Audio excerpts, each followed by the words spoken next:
In the world of analytical chemistry, accuracy reigns supreme.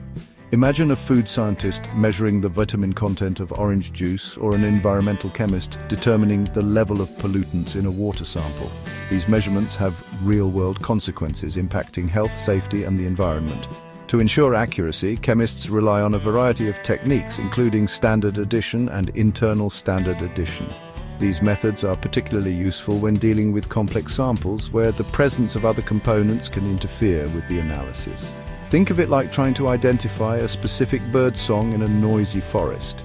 You need a way to isolate the sound you're interested in. Standard addition and internal standard addition are like two skilled detectives, each with a unique approach to solving a mystery. Both involve adding a known amount of a substance, the standard, to the sample, but their methods and applications differ. Standard addition involves adding increasing amounts of the analyte itself to the sample.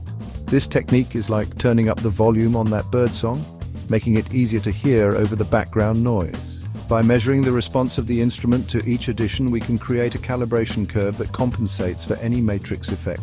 Internal standard addition, on the other hand, involves adding a known amount of a different substance, but with similar properties to the analyte.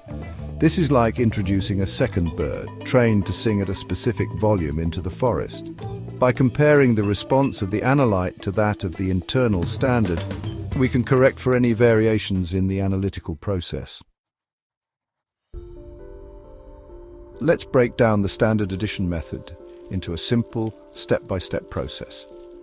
First, we take a known volume of our sample, like that orange juice mentioned earlier.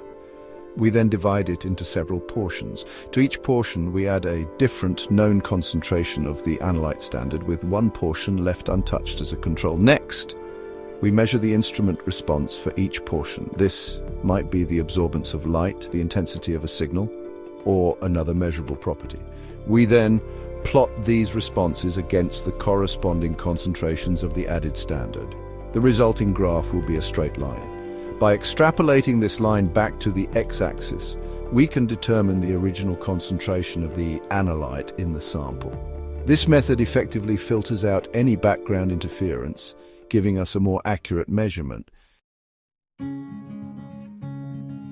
Now let's turn our attention to internal standard addition. This method shines when sample preparation or instrument fluctuations might skew our results. Imagine we're measuring caffeine in coffee beans. We grind the beans and extract the caffeine, but some loss is inevitable during this process. This is where the internal standard comes in. We add a known amount of a similar compound, perhaps a caffeine derivative, to each sample and standard solution. As we analyze the samples, we measure both the caffeine and the internal standard signals. The ratio of these signals is then used to create a calibration curve. Since any loss during preparation affects both the analyte and the internal standard proportionally, the ratio remains consistent, leading to a more accurate determination of the caffeine content.